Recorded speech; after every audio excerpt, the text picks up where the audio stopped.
Hey, good evening, everybody. Thanks for joining us tonight for the monthly Master Beef webinar series. We have a guest speaker tonight joining us. We're really excited to have him. So I see that several folks are shuffling in. We're going to let them keep coming on as we get started here. But just to give you some introductory information, my name is Katie Mason. I'm an extension beef cattle specialist here at the University of Tennessee. And I am kind of inheriting the Master Beef program from Justin Reinhardt and from his student Courtney Carter, who's been working on the administrative side here for the past year or so.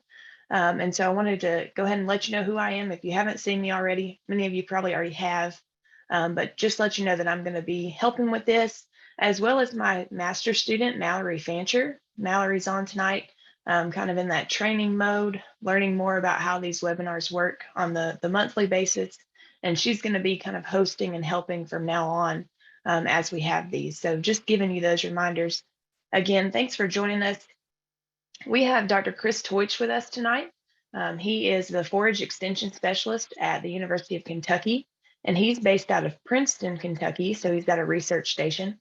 And tonight he's going to talk to us about making high quality hay, but especially thinking about that hay production in a changing climate. And so we're really excited to have him here. And I'm sure he appreciates your attention and would also be happy to answer any questions that you have. If you have questions throughout his presentation, feel free to put those in the Q&A or in the chat box, and we'll make sure to get to those questions at the end of his presentation. So with that, I'll let you, Dr. Teutsch, go ahead and get your presentation ready, and then we'll get started.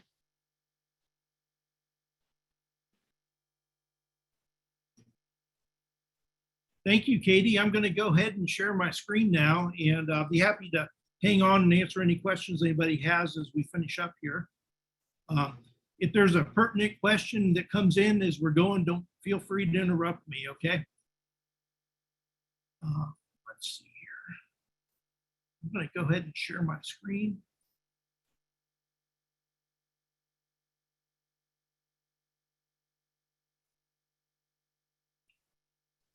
Okay, can you see my screen okay, Katie? Yep, looks good. All right, we'll go ahead and get started then.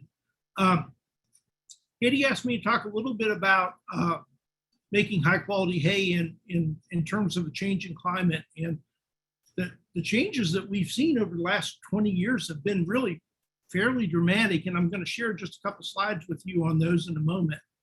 A little bit about my background. I was a forage extension specialist at the Virginia Tech. I was located in an outlying research station. And I was in Virginia for 17 years before coming back to Kentucky, where I did my graduate work at. And I'm stationed in the far western part of the state in a little town called Princeton. We have a research and education center there. We're about 2 hours north of Nashville is the location of the research station. So geographically, you know, I'm similar to probably a lot of folks on this call tonight. Just wanted to point out that my contact information is on here. You're always welcome to give me a call or shoot me an email. I always encourage producers to work through their county extension agents because we've got a great set of county extension agents in both Tennessee and Kentucky, and they're really a great local resource for you. So I want to just mention a couple things about the changes that we're seeing in the climate as we move forward. This is a list of the 10 wettest years since we've been keeping rainfall records in Kentucky, and that's since 1895. And what's interesting is that 5 of those 10 years have been in the last decade. So we're seeing a shift towards more rainfall in Kentucky. And if we look at rainfall distribution map, it's kind of a little bit hard to see on here, but if we look at Kentucky and Tennessee, we're seeing an increase of anywhere from 2 to 4 inches in average rainfall, especially as you move towards the eastern parts of the states. That's a significant increase in rainfall, and that's having an impact on how we are thinking about making high quality forage in these locations. So when we look at available baling days, and the way that this was defined by Matthew Dixon at our UK Ag Weather Center is that 3 drying days with the 4th day being a baling day. So we have 3 good baling days, and then the 4th day as 3 good drying days, and the 4th day is what we call the baling day. And we look at how many of those we have in a month. So if we look at May, when we would be making our first cutting, and we've got 3 locations in Kentucky. We've got Lexington, kind of in the eastern part of the state, Bowling Green, kind of more in the center of the state, and then Paducah in far western Kentucky. What we've seen is that we have lost about, on average, 1.5 to 2 baling days. And you're saying, well, that's not a lot, just 1.5 or 2. But when we start with only 5.5 to 6 baling days in the month of May, and we're losing 2 baling days, I mean, that's a significant amount of baling days. We're seeing on average a loss of about 25% of the baling days in May. And that's due to the higher amount of rainfall that we're seeing in this time period.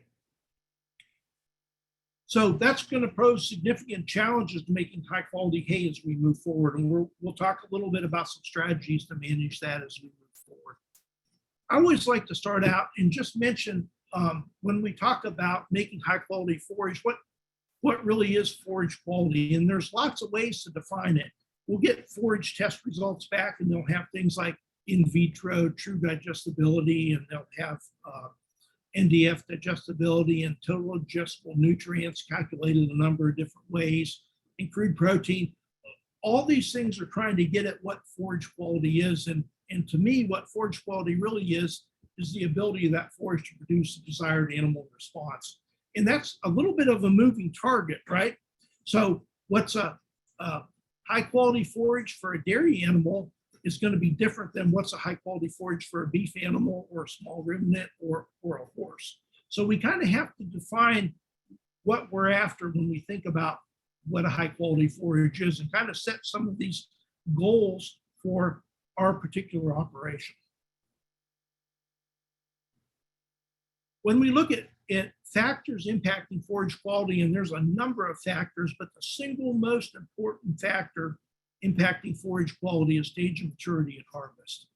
Hands down, we can talk about fertilization, we can talk about forage species, we can talk about cool versus warm season grasses, but the single most important factor impacting forage quality is stage of maturity at harvest. And I think that's really important for people to understand. And I know most of you probably already know that, but sometimes it's good to just be reminded of how important that is. And this is the impact that stage of maturity has. So if we look on this graph, we're moving from a leafy vegetative plant to a plant that's in the reproductive stage or at full bloom, whether it's a grass or a legume. And as we move from vegetative to reproductive stage, we see an increase in biomass yield, but we see a decrease in digestibility of that forage. And we also see a decrease in dry matter intake. So we're kind of having a double whammy on animals when we decrease forage quality, right? Because it's less digestible in the rumen and they can eat less of it, right? So that's really going to decrease animal performance. So where do we need to be? Kind of the sweet spot is going to be where these two lines cross, yield and digestibility. And for grasses, that's going to be the late boot, early head stage. And for legumes, that'll be early bloom stage.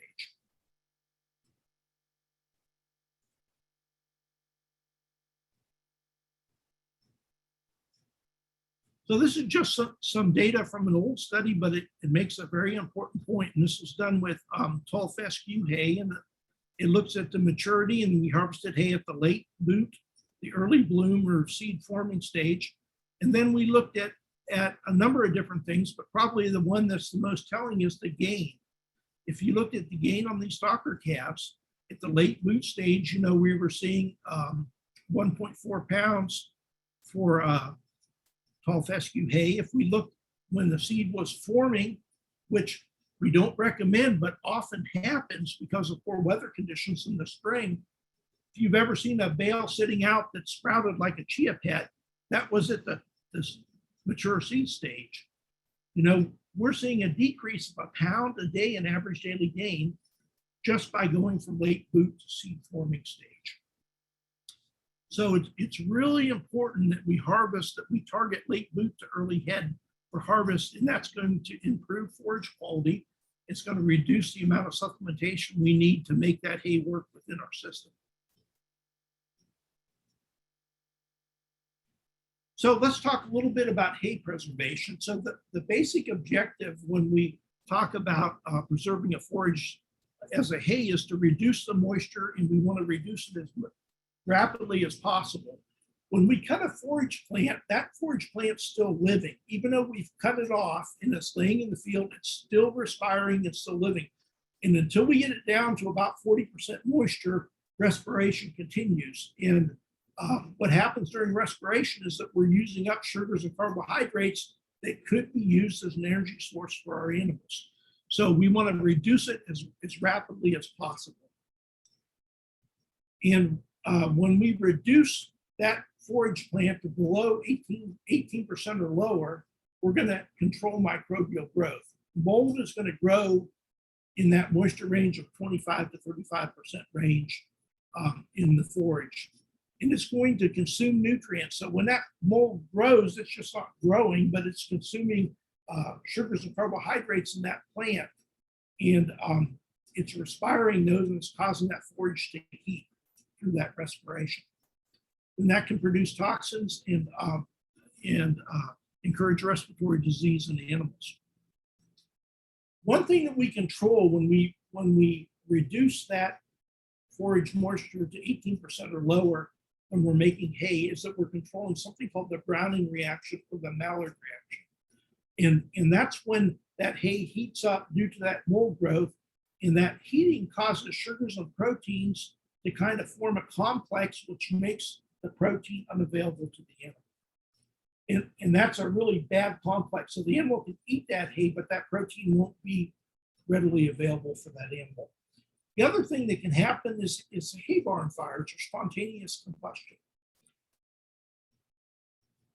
So this is just an example of a bale. This was actually a small grain hay, and they can be very hard to get cured this time of the year, that went through that heating. So it was put up too wet, it got warm, and it caramelized or caused that browning reaction to occur in this bale. This bale was probably pretty close to catching on fire at one point in time. And even though it didn't catch on fire, it's got almost like a sweet tobacco smell to it. That protein in this forage is no longer available to that animal, or is greatly reduced in availability because of that browning reaction. And then, of course, if it gets too warm, we can have spontaneous combustion in those hay bales. And this is just a little bit, the best way to reduce your chances of hay fire is just don't harvest at 20% or above. If you're above 20% moisture, you're really setting yourself up for failures on multiple levels. The critical temperature I like to point out in this chart, and this is from a publication from Virginia Tech on hay fires, is 175 degrees. If we're up to 175 degrees, you really need to call the fire department before you start moving bales around. A lot of times what happens when you start to move a bale around that's that warm is that it will burst into flames because we're introducing oxygen into that system. So you need to be very careful once you reach that threshold. And there's a number of different ways to measure bale temperature, and I'll show you a couple in a second here. But you want to probe in the middle of the stack to get a good feel for what that internal temperature is of that stack. And there's a number of different ways you can make a homemade tube that you can crush and drop a thermometer into.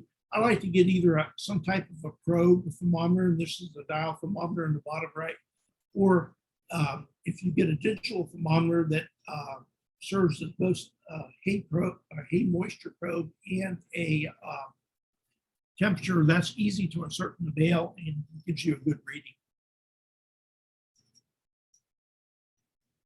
So So how do we determine when we're at the correct moisture for baling? And there's a number of different ways. And I grew up on a farm in Northeast Ohio, and we never measured moisture directly. We kind of used the hand method, I call it. And it's a crude method, and it's going to require some experience.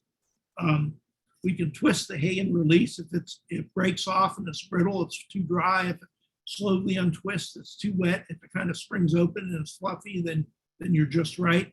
We can do the same thing with corn silage. We can kind of squeeze it into a ball. If that ball stays together, it's too wet. If it falls apart rapidly, it's too dry. And if it kind of falls apart slowly, it's just right. So these methods are kind of subjective. We're not really quantifying the moisture, and it's kind of subjective to the person doing it. The better way is to actually determine the moisture of the hay, and there's several ways to do that. And probably one of the most common ones is the hay grow, and these are by no means perfect. It measures moisture by what we call electroconductance. And it gives you an instantaneous reading, which is very nice. And it can either be a handheld meter with a probe that we stick into the bale, or it can be mounted in the bale chamber, of the baler. It does best in most consistent when the forage is compressed into the bale package, because it is impacted by density in it. And a lot of times it'll come with a windrow attachment, and the directions are to take that forage and stuff it in a 5-gallon bucket and stick it in that windrow attachment on the top of that forage compressed in that 5-gallon bucket. But there's a lot of variability on how it's compressed. So it can give you a false reading when we use a windrow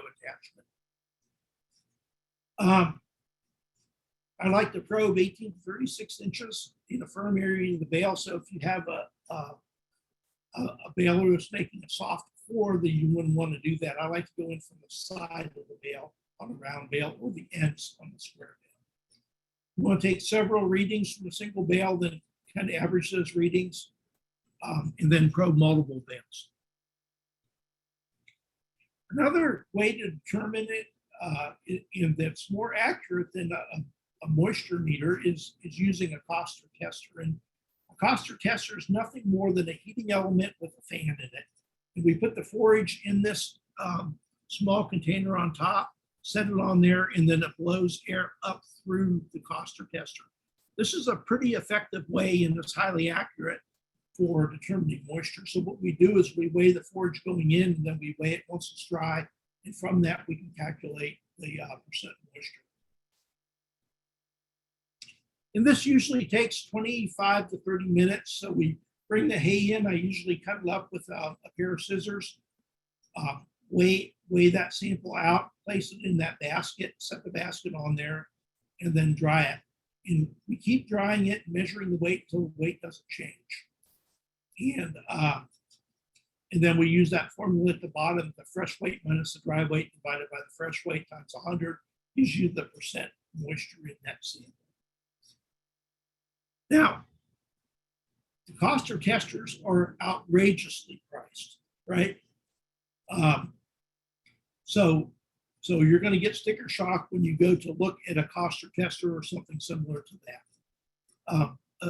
A more inexpensive method, and something that we all already have, is using a microwave for drying that moisture. And this can be both an accurate and an inexpensive method. The procedure takes somewhere between 20 or 25 minutes to do. And what we do is we weigh fresh forage on a small scale, usually on like a microwave safe plate or a paper plate. And then we microwave for 3 minutes. And then we reweigh that sample. We microwave for another 2 minutes, reweigh the sample, and we keep repeating this until the weight doesn't change, kind of like the Koster tester. And then we use that same formula to calculate the dry matter of the sample. This is a really accurate method, and it works well. And the nice thing about doing either the Koster tester microwave gives you an idea of uh, how that forage feels when it's a certain dry method. And again, it's nice to use these two methods in conjunction with the hay probe that lets you know that the hay probe is working correctly. And once you're pretty comfortable with the hay probe, or you know that it reads a little bit higher or a little bit lower, then you can kind of get a good feel for where you need to be with that hay probe in terms of determining the correct moisture. So just a little tip when using the microwave, place a cup of water in the microwave along with the sample, and that water takes up extra energy so you don't damage your microwave as that forage sample becomes a little bit drier. So I like to change that out a couple times as I'm drying that sample down. I want to mention hay preservatives. There's a number of different hay preservatives on the market. There's two general classes. In both of these has the goal of speeding up that time between when we cut that forage crop and when we can bale it. So that period right there is the goal, to shorten that period and speed up harvest. Two basic categories. There's what we call drying agents or desiccants. And we would spray that in the forage as we cut it, and that breaks down that cuticle or that waxy substance on the outside of the plant and helps the moisture leave that plant faster. They're not quite as popular as what we call the microbial inhibitors, and that would be something like propionic acid. Both are applied as a spray, so getting uniform coverage is essential. And the equipment to apply those can cost anywhere between $750 or $1,000 up to $7,000 if you have a fully automated system.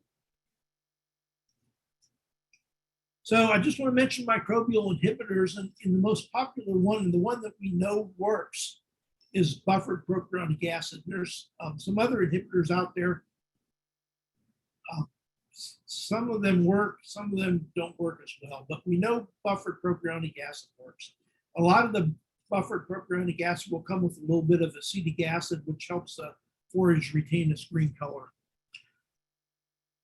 And what's really important to remember about microbial inhibitors is that they're not some kind of a miracle cure. So if you've got forage that's between 20 and 30%, that's kind of the working range. Once it gets above 30%, you just need to wait for it to dry a little bit more.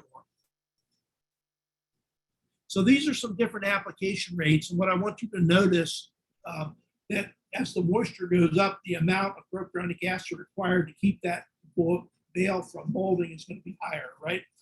So we're pushing 30%. We're going to want to apply somewhere around 15 or 16 pounds of propionic acid per ton of forage. Now, if we're pretty dry, then 4 or 6 pounds should do the job okay. And again, when you get over 30% moisture, we really we shouldn't be baling that forage. So the question always is should I use it all the time or just some of the time?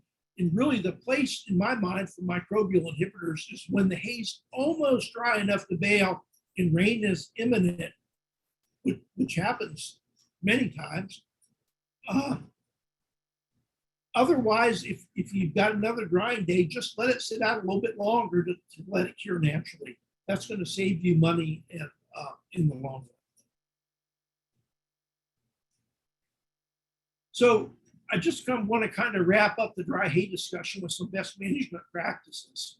And it's important to remember that dry matter losses during dry hay production occur mostly during harvest and can range up to 30%. So the drier it gets, the more leaf loss we have, especially with legumes like clover or alfalfa.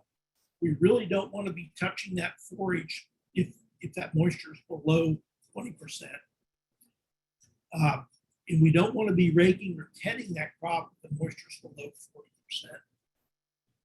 So number one is best management practices to mow to correct row stage. And we already talked about that for grasses and legumes. You want to be at late boot or early pen.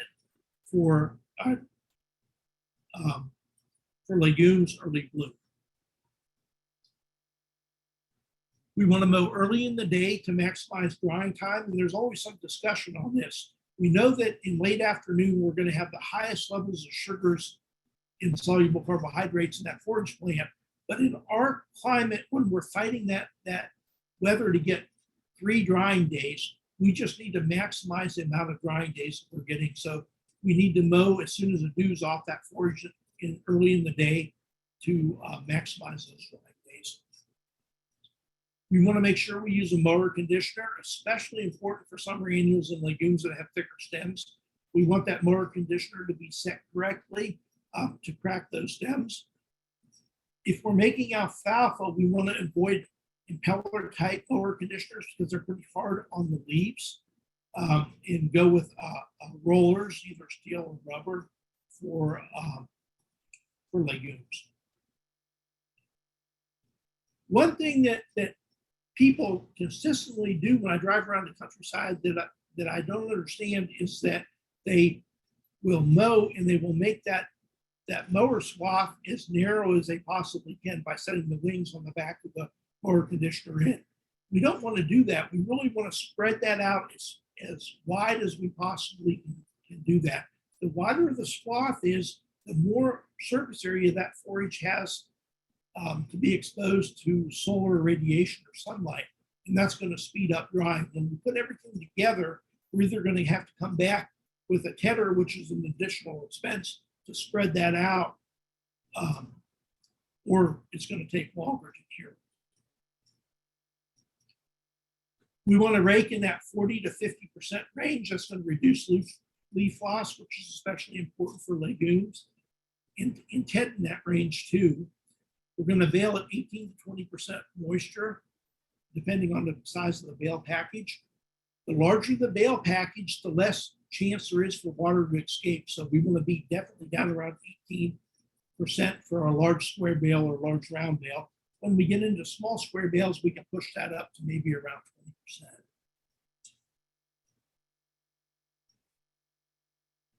And then we want to store under cover to reduce storage losses. And we're going to talk just a little bit about storage losses at the end of this presentation.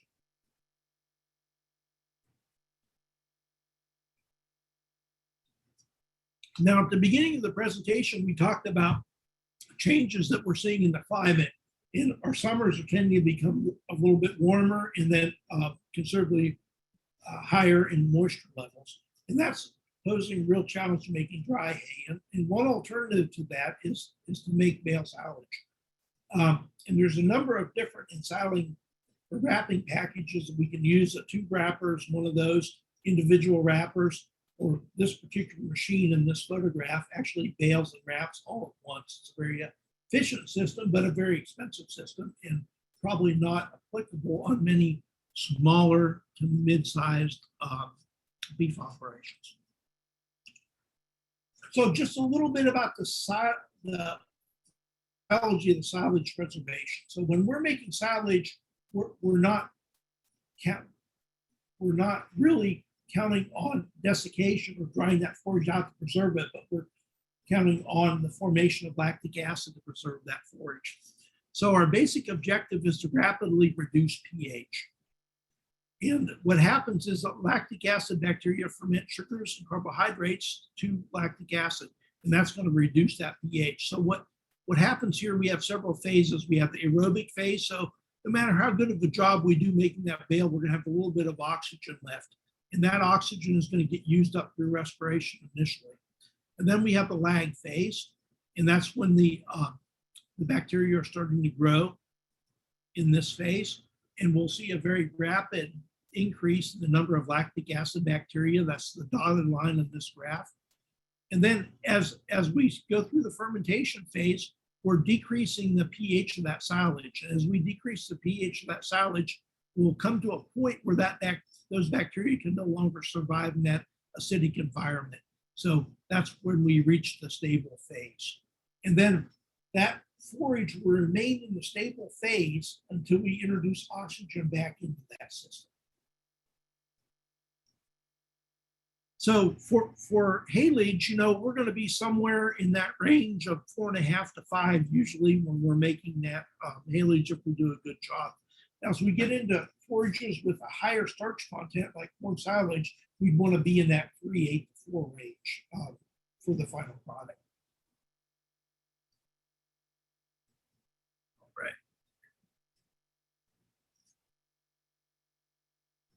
So let's talk just a little bit about round bale silage. And there's a number of advantages to using round bale silage.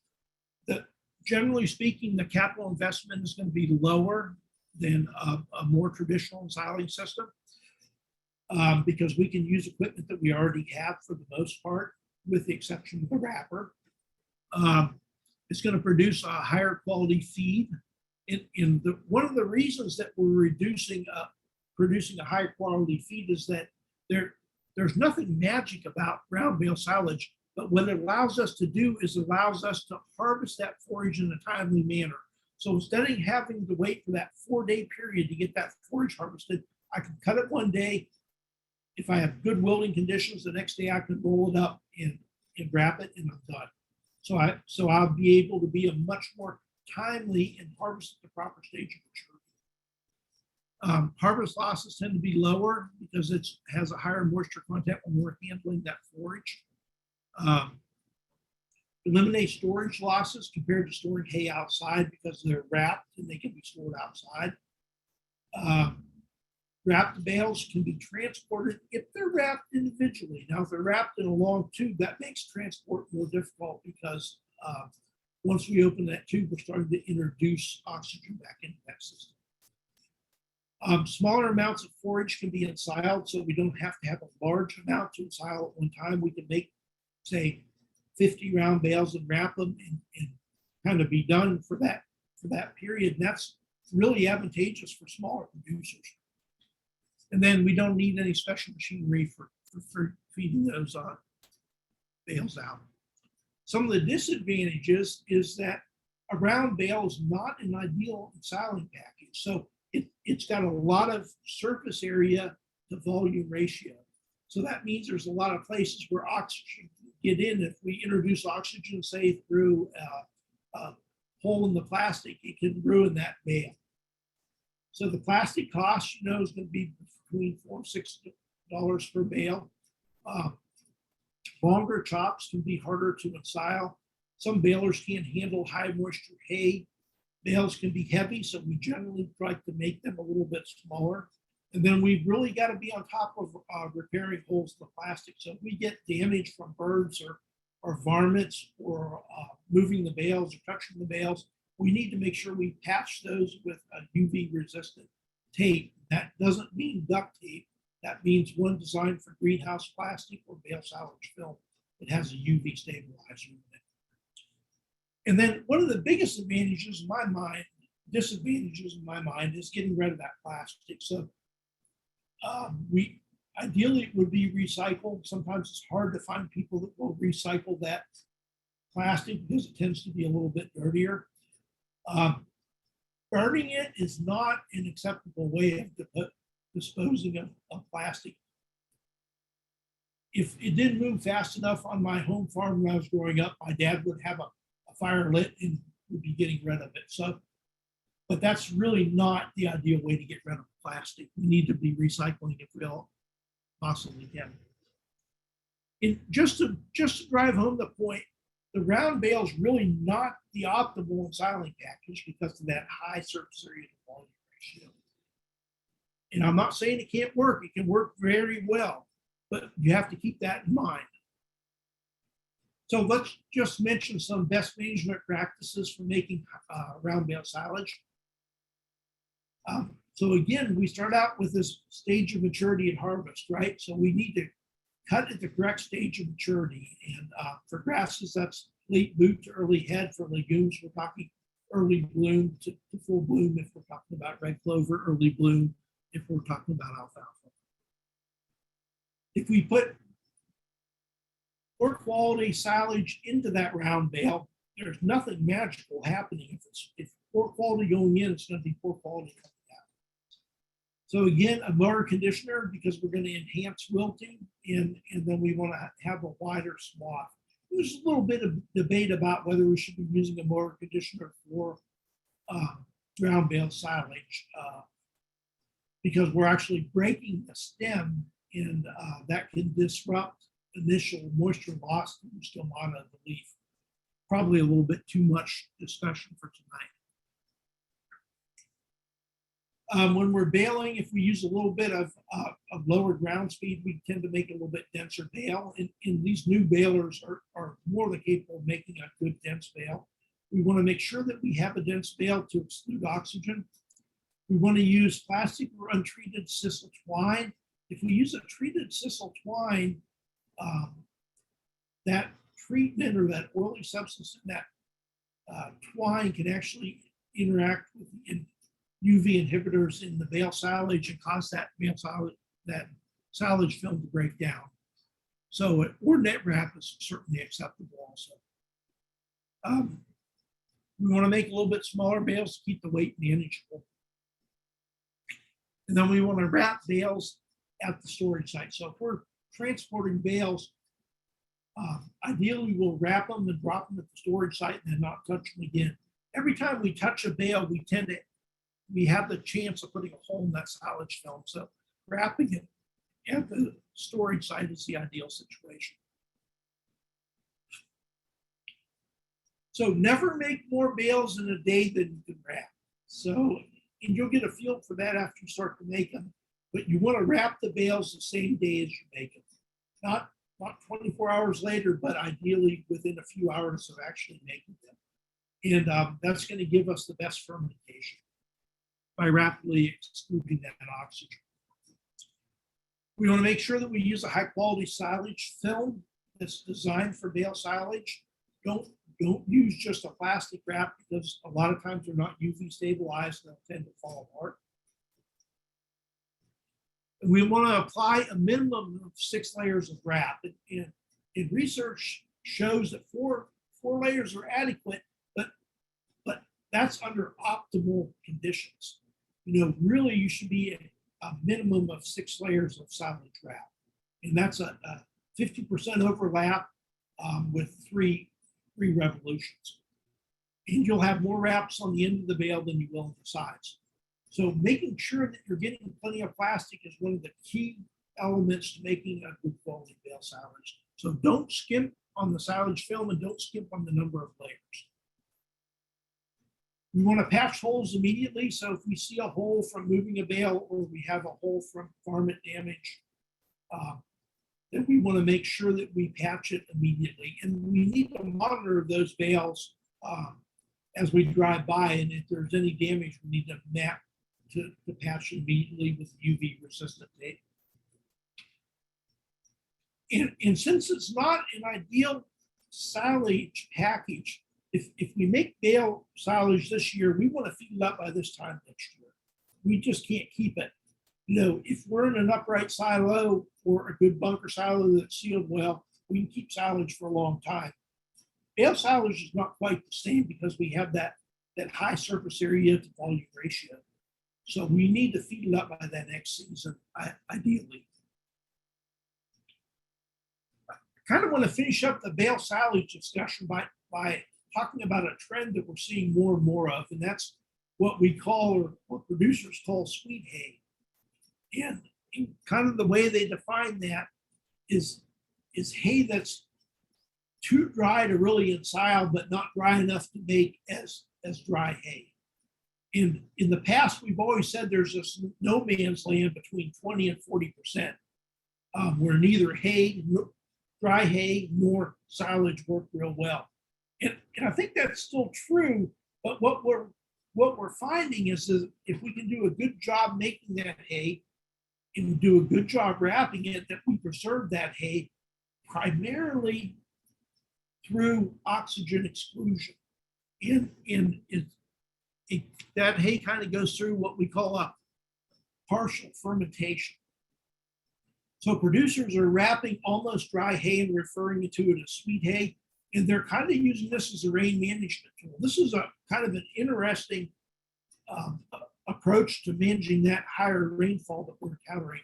So they'll go for making hay, dry hay, and if it gets to the point where it looks like rain's imminent, instead of using a preservative, they'll actually roll that hay up, and then wrap it just like you would bale silage. Um,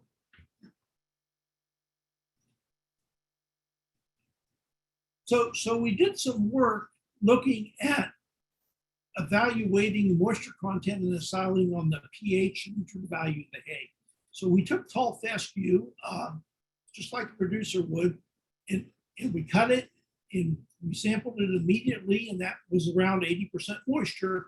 And then we kept sampling it every 2 to 3 hours until it was down to 20% moisture, dry enough to bale as hay. And every time that we sampled that hay, we would ensile it. We did that with what we call a mini silos, and those are just a food saver bag with that chopped up tall fescue inside the bag. And then we suck the moisture out and allow it to go through a fermentation. And at the end of the study, we evaluated the pH and the nutrient value of those different mini silos. And this is kind of what we found. So as we moved from 20% dry matter, so that's dry enough to harvest as hay, or 20% dry matter, which would be the standing plant, up to 80 to 90% dry matter, what we saw was that the forage went through a partial fermentation. So the drier it got when we put it into the bag and ensiled it, the lower the fermentation rate was, and the higher the final pH was. So when we were at around 25% dry matter, which is fairly wet, we had a pH reduction of about 4 to 4.5 to 4.6. When we were almost dry, so dry enough for hay, we got almost no pH reduction. We were up around 6.0. So when we looked at the impact of ensiling on crude protein, we saw that as that bale dried, we tended to lower crude protein rates. This is no new news. As we go from a standing plant in the field to dry hay, even under ideal drying conditions, we're going to lose somewhere around 2 to 3% crude protein. And that same thing was shown here. When we looked at the impact on total digestible nutrients, we had almost no impact on total digestible nutrients. So we were right at 55% whether we harvested it as baleage at 20% dry matter, or whether we wrapped that silage at 80% dry matter.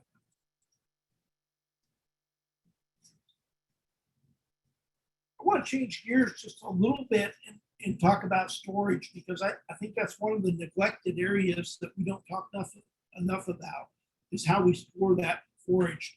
It hurts my heart when I drive across the countryside and I see someone has gone to the trouble of making a round bale and then they set it in the tree line and let it rot. That just hurts my heart. So one of the questions that I always have is, how much do you lose? You know, when you talk to a producer, they say, well, you only lose 4, 5, 6 inches on the outside of the bale.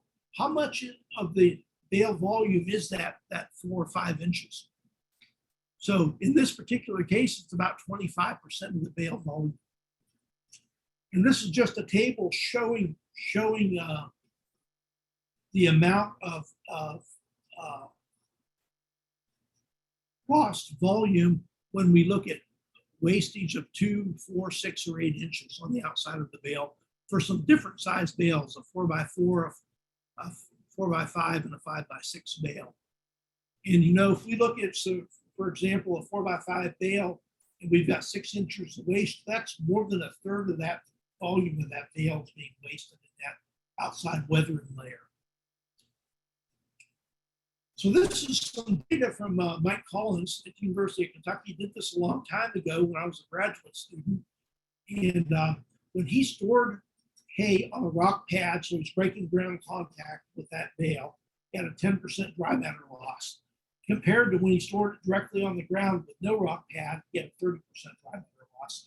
So we always think about moistures coming from the top of the bale down, but really most of the deterioration of the bale is caused by that moisture being wicked up through that bale. So breaking ground contact is really important. Where we store that hay is also important. A lot of times we'll store it in convenient places, which is the edge of the field or in a tree line or so forth, but that's not an ideal location. We want to store it somewhere where the bales can dry out if they do get moisture on them. So out in the field is much better. We want to store it in long lines that are going down the slope so that moisture can escape and don't get trapped between the bales. We want to store those lines about 3 to 4 feet apart, not right up on top of each other. So we want to store the bales end to end.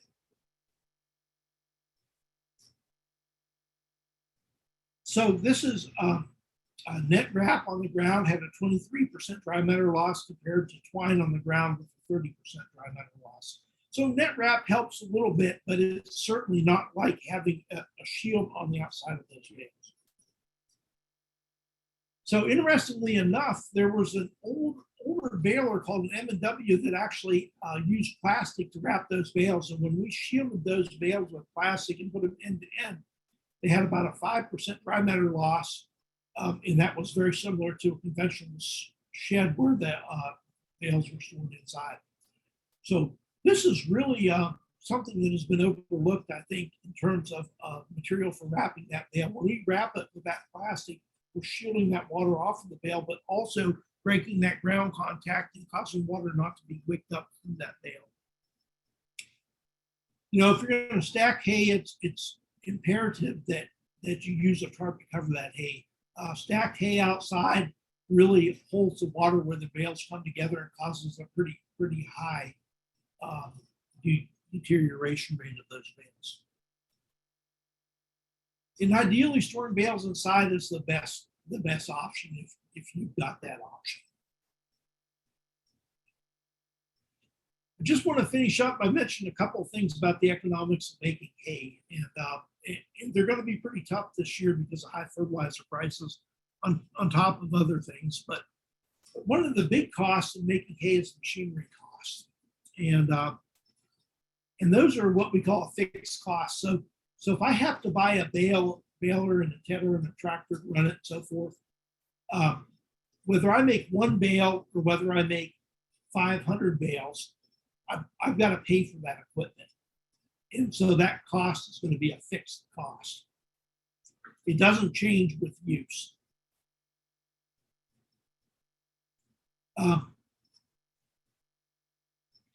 And then we have what we call our variable costs, and those are things that come out of our pocket. So fuel to run the tractor, oil, machinery repairs, and so forth. The variable costs will tend to increase with use. They change very little per ton of hay that's put up. So it costs me $50 in variable cost per ton. For the first ton, it's going to cost me $50 for the last ton. Fixed costs are going to get spread out as I make more tons of hay. That's kind of what this graph will show in a minute. So this is just kind of a assessment to get in the haymaking game. You know, if we're using new equipment, it's going to cost considerably more than used equipment. And the point that I want to make with this graph is that that equipment is important, but it's got to improve the overall profitability of the operation. And if we kind of convert that to cows, you know, if I could buy 80 more cows if I buy new equipment, or 50 if I buy used equipment, and the cows actually produce something that we're selling in a cow-calf operation, right? They're producing a calf. A baler doesn't produce a calf, it produces hay that supports a calf. So that's an important consideration. So this is just looking at the cost, and as we increase the number of acres that we're harvesting, the fixed costs come down. The variable costs stay the same, and the overall cost will come down. The point that I want to make with this graph is that if you're a smaller producer and you're not making a lot of hay, those fixed costs are going to be a lot more painful than a larger producer that's making a ton of hay. So should you own hay equipment or buy hay? And that's a question that every operation has to answer for itself. So it makes sense to own it if your fixed cost plus your variable cost is less than the cost of purchasing the hay. And it's important to remember there's other factors that need to be figured into that. So there's a risk factor of not having hay to purchase. There's a hassle factor of getting good quality hay. And the other thing to figure in is if I'm not making hay, then in those fields that I had been making hay in, I can actually add more animal capacity to the total farm. So own if the hay, if hay purchase or custom option hay harvesting operations are limited in your area. Own if you have a viable custom hay harvesting business, or if you're making cash hay to sell, then it could make sense to own equipment. Own if that hay equipment is part of your grazing management. What I mean by that is if you're baling excess forage in the spring to make use of it, and it's part of your grazing management system. So just in summary, I think it's important to know the costs associated with owning machinery. It's not bad to own hay equipment, but you've got to make sure that it's a profitable part of your operation. Ask if there's alternatives to owning equipment. Can I stockpile tall fescue for winter grazing? Can I use management intensive grazing or rotational stocking to improve the efficiency of forage harvest and productivity in my pastures? Can I cut hay on shares with my neighbor? Can I potentially purchase hay? Having cash flow to pay for equipment doesn't make it a profitable investment. I think that's important to just keep in mind. And owning machinery isn't bad, but it's got to improve the profitability of your overall operation. And make sure to size machinery to achieve lower costs. So this is some older numbers. It's going to be, of course, more expensive for producing hay right now because fertilizer prices have about doubled in the last year and a half. So these are going to be actually a little bit higher. The point that I want to make is that, we're going to be, if we're honest with ourselves, we're going to be in that $100 to $150 range per ton of hay, especially for smaller operations and if we have new equipment. So the curveball that I want to throw at you is that if you take a look on Facebook Marketplace or other hay sites, we can often find hay like this. It says clean 2020 tall fescue, net wrapped, rolled with the John Deere baler, good tight 1,200 pound bales, $25. This guy has not done the math on what it's costing to produce that hay. And that's a disadvantage for him, but it can be an opportunity for you. Now, I'm not saying that all the hay that's advertised on these sites are optimal or in terms of forage quality, but if you're careful, you might be able to find decent quality hay for a reasonable price, less than you can make it. The other advantage of buying hay is that you're bringing nutrients into your operation. So if I'm purchasing hay, every ton of hay that I bring onto my farm, I'm bringing 40 to 50 pounds of nitrogen. I'm bringing about 15 pounds of phosphate, and I'm bringing about 50 pounds of potash. And depending on how we feed that hay, we can introduce those nutrients into our grazing system, plus that organic matter. And I'm going to end with this, and I think it's important to remember that hay is important in forage livestock operations, but the most efficient forage harvester is going to be the animal. So doing things to optimize grazing within our system is going to be really important to the overall profitability of your operation. And with that, I'd be happy to answer any questions if anybody has a question. I'm going to stop sharing now.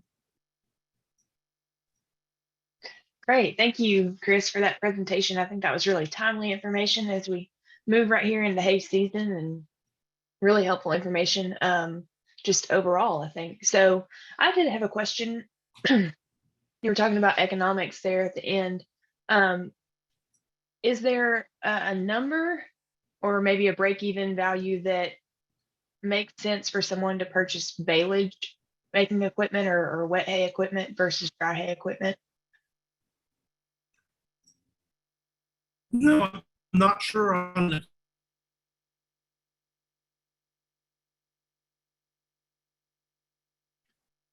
see for that break even point. I think the advantage, well,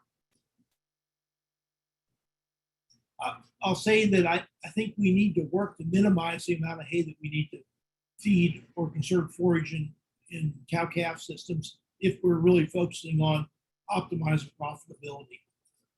So for most operations that are smaller, if I've got 40 cows or 50 cows or 60 cows, it may make a lot more sense just to work with a hay producer and buy decent quality hay rather than trying to make it yourself.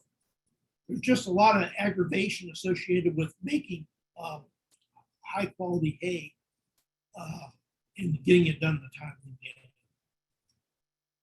Sure, that makes sense. I remember a presentation a few years ago now at AFGC where there was a custom hay operation, and they just went out and custom cut folks hay or maybe it was baleage. And it seemed like they had a pretty good business and had it down to a science, and that's all they were working on. So it's pretty pretty good when you can devote just your time to that and maybe let other people handle it. So if anybody has any questions, feel free to pop those in the chat or the Q&A box. Somebody mentioned here in the chat box, I agree buying hay for less cost, but the problem is finding local folks who are selling it.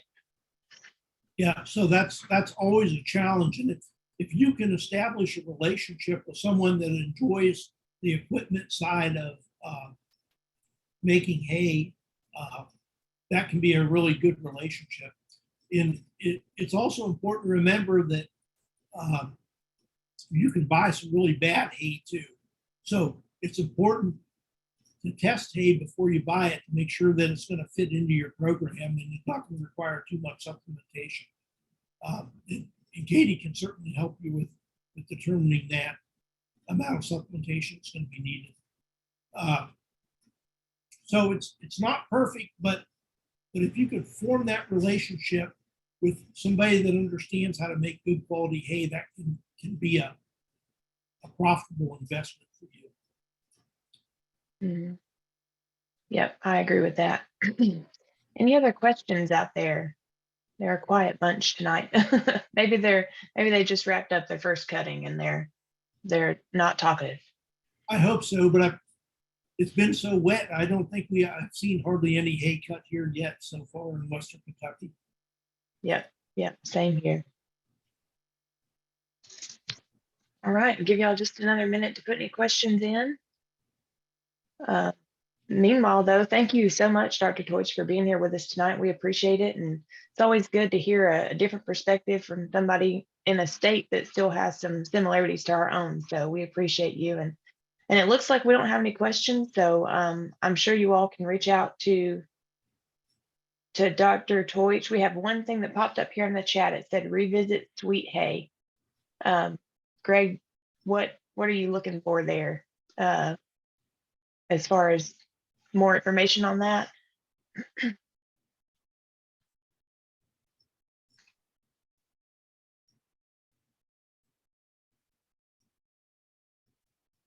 So, okay, he said not sure what the conclusion was. So is that sweet hay a good thing or not? I don't think it's a bad thing. Our old recommendation of ensiling in that range of around 55% to 65% moisture is going to give you ideal fermentation. As you decrease that, you're really counting on oxygen exclusion to preserve that hay. So it's really important to get a good wrap on that hay. The biggest train wrecks with bale silage is, in my opinion, putting it up too wet, because that can cause several disorders. It creates an environment that's ideal for clostridial growth, which It's not always botulism, but it forms butyric acid and causes really rancid hay, which can reduce dry matter intake in ale performance. So really getting it down to that 55% moisture range is ideal. If it's a little bit drier, it's not the end of the world as long as you get a good graph on it. And it makes the bales a little bit easier to handle, right? So bale that's 30% moisture is going to be easier to handle than one that's 60% moisture. Mm-hmm. All right. Well, very good. I don't see any other questions. Again, thank you for being here, and thank y'all for attending tonight. Please, feel free to reach out to myself or Mallory or even Dr. Teutsch if you have any questions about tonight's presentation, and we will see you next time. Thanks. Thanks, Katie.